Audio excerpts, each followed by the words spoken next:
Clame fort l'Esprit de Dieu. Voici que Clame fort l'Esprit de Dieu. oh, voici que Clame l'Esprit de Dieu. oh, voici que Est-ce une acclamation pour l'Esprit de Dieu? oh, voici que Acclame fort. elle est gentille. C'est lui qui est à l'œuvre.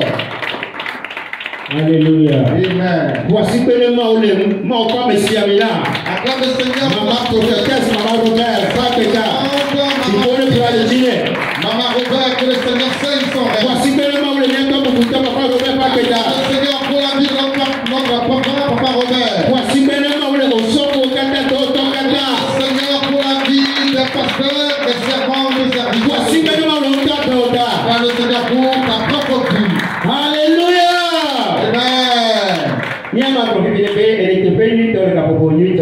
Notre maman vient de dire tu es à la bonne place au bon moment. Alléluia. Amen. Amen. Dieu de grâce et Dieu de secours. Il va te secourir ce matin. Il te fera grâce. Alléluia. Amen. Le thème du message de ce matin s'intitule, il nous dit, vivons pour Christ. Vivre pour Christ. Si le thème dit vivons pour Christ, cela veut dire tu mets ta vie à disposition pour Christ. Ta force et toute ta pensée accrochée à Christ. Ton espérance, tout ce qui t'appartient, tu l'accroches à Christ.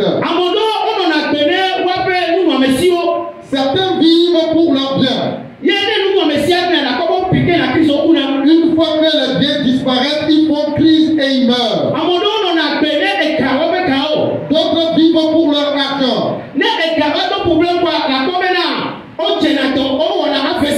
Quand l'argent vient d'en manquer, ils font AVC, ils tombent malades.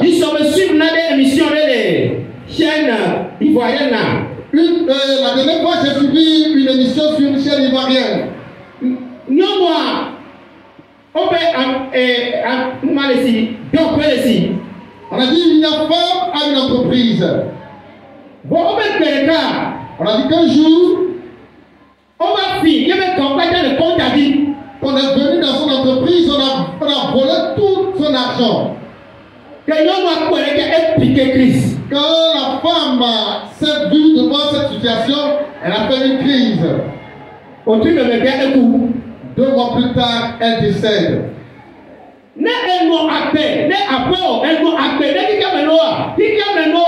C'est éphémère. On l'a failli. Non, la comédia. Soit là, tu es dans l'eau, soit là, c'est le vécatabou. Si tu vis pour ta maison, tu vis pour tes biens, tu vas remarquer dans ta vie que une fois ces choses vont disparaître, tu vas tomber malade, tu vas être aigri. Américain que bien nous appelons, il n'y a pas que un autre dédié.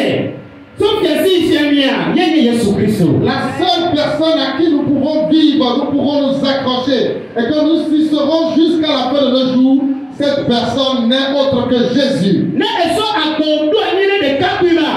Si tu mets ta vie à disposition de cet homme, tu n'auras jamais honte. Il ne te décevra point. Ta vie sera en sécurité. Ta vie sera en sécurité. Ta vie connaissant l'avancement en tout point de vue. Et tu seras en sécurité. Le thème du message de ce matin dit vivrons pour Christ. Si nous vivons pour Christ, cela voudra dire que en toutes choses, notre pensée, nous le mettons en Christ. Notre vie, nous le mettons en Christ. Tout ce que nous avons, nous le mettons à disposition de Christ. Et c'est en cela que nous serons en sécurité. Alléluia. Amen. Vivons pour Christ. Nous lisons la parole de Dieu dans le livre des Philippiens. Le chapitre 1, le verset 27. Verset 27. Conduisez-vous d'une manière digne de l'évangile de Christ, afin que, soit que je vienne vous voir, soit que je reste absent, j'entends dire de vous que vous demeurez ferme dans un même esprit, combattant d'une même arme pour la foi de l'évangile. Amen. Amen. Alléluia. Amen. Bien après tout, on a les filles, Victor va attendre. T'as me brave fort, Adriani. On avait là. Des commissions après aller si wote na Kristo. Penya nyela ene. Bena ne mafa. Eye makomida alone. Ne mede miagbo o. Eye mase miakola. Bena miano titre le popo de kame. Eye miato luboreka abrinyanywefe kose lata ekpere miano uti. Amen. Amen. J'aimerais voir ta main droite. Yes. Voilà. Alléluia. Amen. Le terme dit vivons pour Christ. Vivons pour Christ. La lecture qui vient de se faire est une lettre que l'apôtre Paul a adressée aux Philippiens.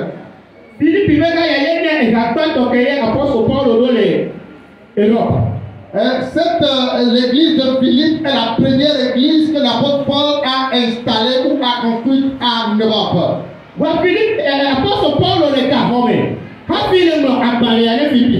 l'apôtre Paul se trouve en prison avant d'adresser cette lettre aux Philippiens. L'apôtre Paul n'a pas volé avant d'aller en prison. Il n'a rien fait avant qu'on le mette en prison.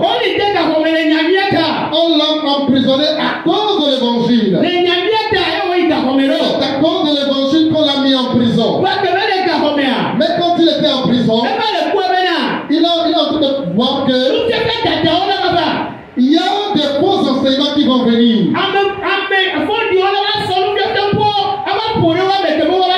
Il y a des gens pervertis qui vont enseigner de fausses doctrines et qui va les détourner de la foi. Raison pour laquelle l'apôtre Paul est en train de les avertir en leur disant ceci. Il les avertit en leur disant: les Philippiens. Ce que je vais vous dire maintenant est que combattez pour l'évangile. Alléluia. Amen. Alléluia. Amen. Combattez pour l'évangile. Conduisez-vous avec une bonne conduite dans l'évangile. Tel que l'évangile se trouve, marchez conséquemment.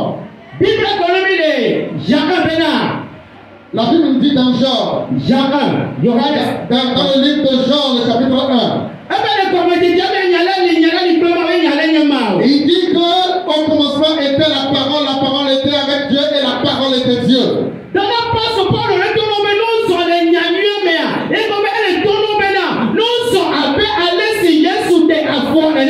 Si l'apôtre Paul est en train de leur dire de se conduire, de se déconduire dans l'évangile, c'est qu'il voulait leur dire de se conduire suivant la parole de Dieu.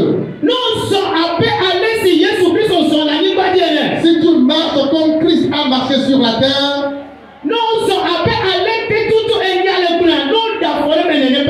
si tu chemines, tu fais les pas tels que Christ demande,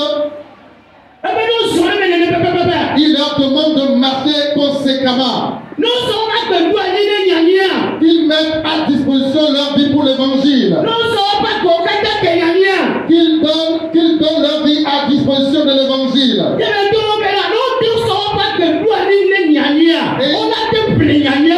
il dit quand ils mettront leur vie à disposition de l'évangile, ils pourront combattre pour l'évangile. Si leur vie et leur espoir est attaché l'évangile, ils pourront combattre pour elle.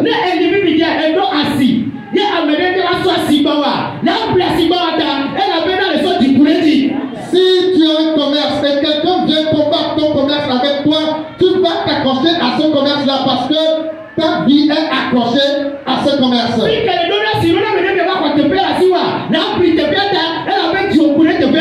Le poste que tu viens d'aller tes marchandises pour vendre, si quelqu'un veut venir récupérer ton poste, tu vas combattre avec lui parce que ta vie est attachée à ce poste. C'est ce que l'apôtre Paul est en train de dire aux Philippiens. Si leur vie est attachée à l'évangile, s'ils mettent leur vie à disposition de l'évangile, ils combattront pour elle. Ils feront que l'évangile aille de notre part. Ils vont chercher à ce que l'évangile sauve quelqu'un des ténèbres. Ils vont faire en sorte que l'évangile guérisse quelqu'un. Ils vont vouloir que l'évangile délivre quelqu'un. Si nous mettons notre vie à disposition de l'évangile, si nous vivons pour Christ, ce que nous rechercherons, c'est que le royaume des cieux soit agrandi. Et ce que nous allons rechercher, ce que nous allons semer pour l'accroissement de l'évangile. Ce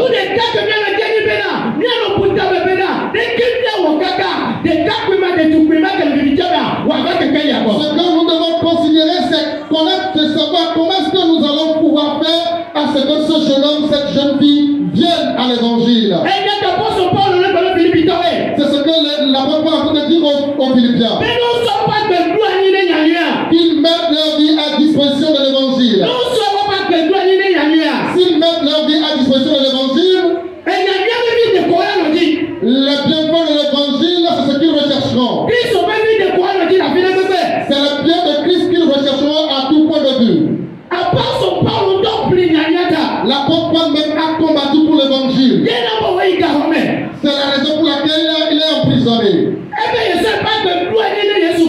Il dit, j'ai mis ma vie à disposition pour Christ. Et quand il lit le livre de Philippiens, il dit, Christ est ma vie. Si Christ est ta vie, tu vas réfléchir, considérer les choses en haut. Tu vas réfléchir, tu vas mettre des réflexions pour voir comment est-ce que tu vas faire avancer l'œuvre de Dieu. Si Christ est ta vie, tu t'efforceras à faire en sorte que quelqu'un vienne à la lumière. L'apôtre Paul, quand il a rencontré Jésus, il a combattu en tout point de vue pour l'évangile. Il ne cherchait plus son bien. Il cherchait l'intérêt de Christ. Il cherchait l'intérêt de l'évangile.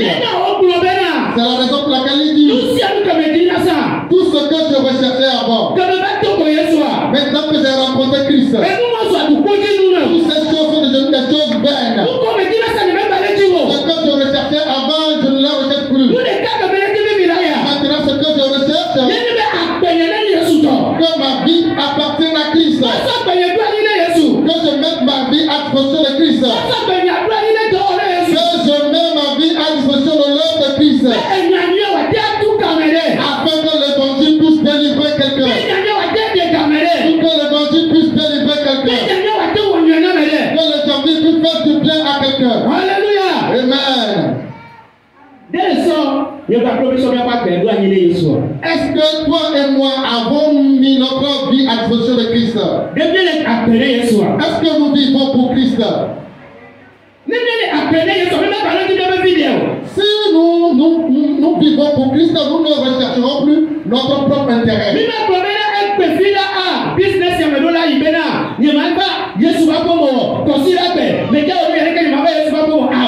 Si nous ne recherchons pas notre intérêt, nous ne dirons pas, ah, c'est un dimanche, mais je vais aller chercher quelque chose ailleurs, je vais aller vendre, je vais aller faire le commerce quelque part ce jour-là. L'apôtre Paul dit, ce n'est plus moi qui vis,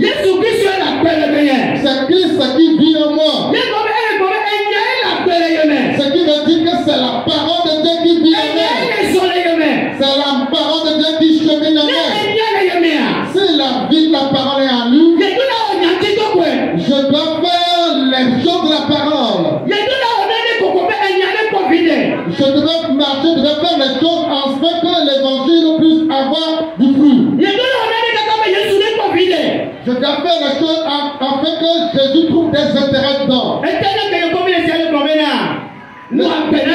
Le tel que toi et moi nous sommes en train de partager dit, vivons pour Christ. Si tu vis pour Christ, si tu vis pour Christ, tu ne tomberas point. Tu n'auras honte de rien. Si tu te fatigues, il y a une nouvelle force qui va te renforcer. Tu auras un renouvellement de force.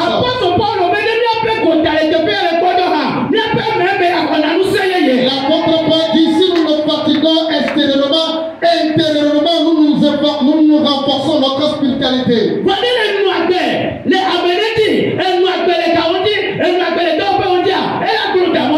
Si tu vis pour quelqu'un, tu vis pour ton entreprise, tu vis pour tes biens, ils vont te laisser en chemin. Mais Jésus-Christ ne te laissera point en chemin. Alléluia. Amen. Est-ce que nous vivons pour Christ? Est-ce que nous vivons pour Christ? Est-ce que nous combattons pour l'évangile? Est-ce que nous combattons pour l'évangile? Si ton cœur est attaché à la parole de Dieu, tu la défendras.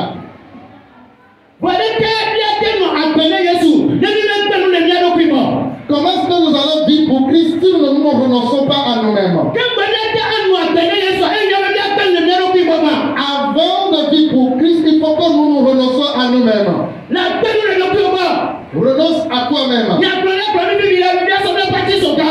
Le prophète a dit, la prophétesse a dit de renoncer, de prendre notre croix et renoncer à soi-même. Si tu ne renonces pas à toi-même, tu ne peux pas vivre pour Christ. Si tu ne te renonces pas à toi-même, si tu n'arrives pas à sujetter la chair, si tu n'arrives pas à sujetter les choses du monde, ne te permettront pas que tu vas vivre pour Christ. Je ne te dis pas que les choses du monde ne sont pas bonnes.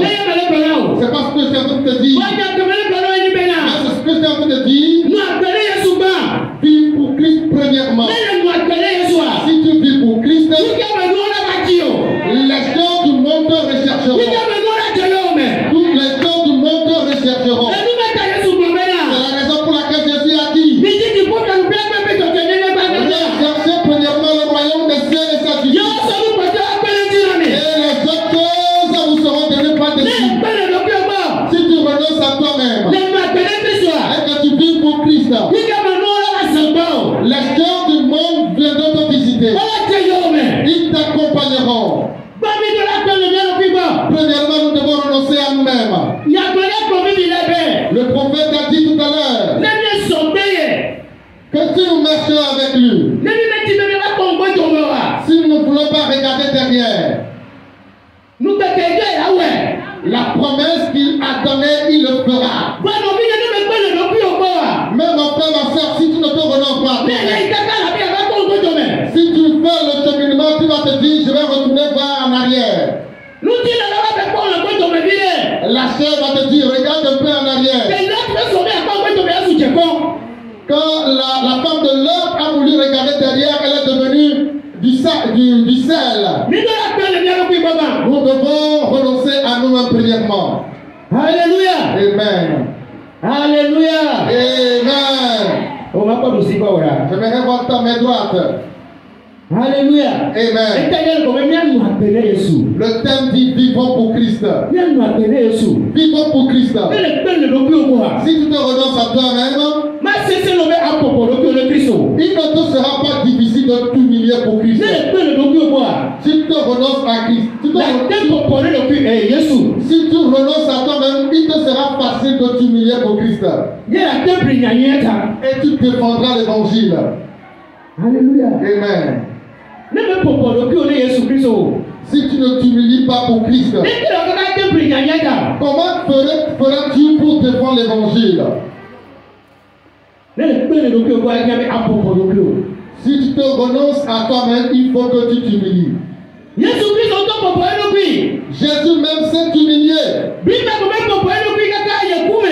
La Bible déclare qu'il s'est humilié jusqu'à la mort. S'il ne s'est pas humilié, il n'allait pas écouter son père et faire la volonté de son père. S'il ne s'est pas humilié, il n'allait pas donner sa vie pour toi et moi. Comme Christ a vécu pour son père, c'est ce qui a fait qu'il a ramené toi et moi à lui. Si toi et moi nous vivons pour Christ, nous rachèterons d'autres personnes vers Christ. Jésus a vécu pour son père. Il s'est humilié.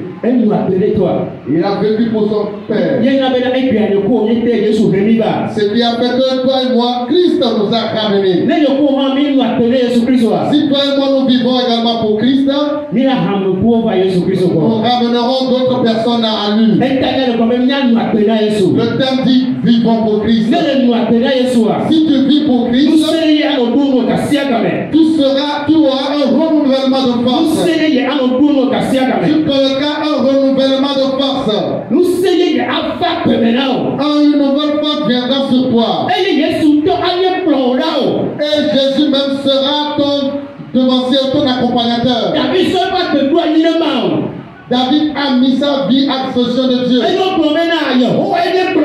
Et il dit, Dieu est mon berger.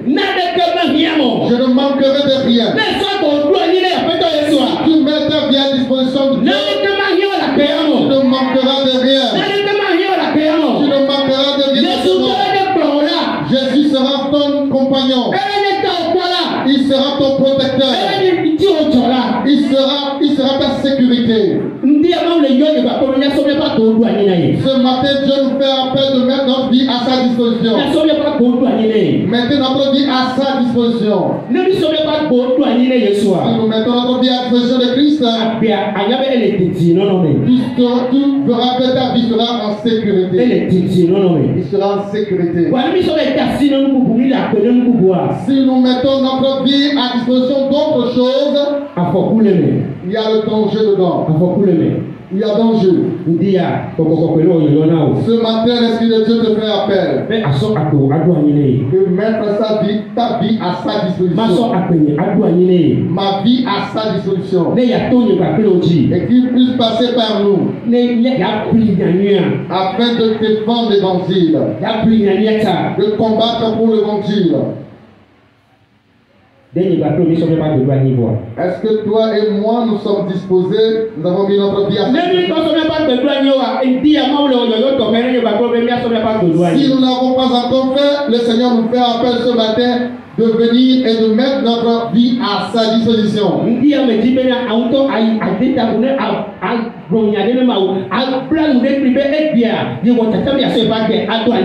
J'aimerais que tu inclines ta tête et que tu dises à Dieu intérieurement, j'aimerais mettre ma vie à ta disposition.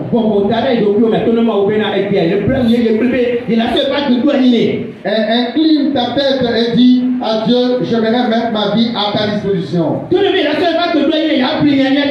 Je défendrai l'évangile et je mettrai ma vie à ta disposition.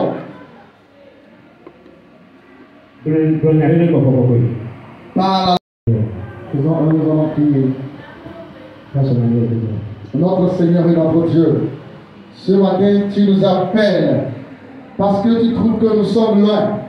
Il y a les choses de la vie qui nous préoccupent. Il y a les choses de la vie du monde qui nous préoccupent et qui prennent notre vie, qui prennent notre destinée.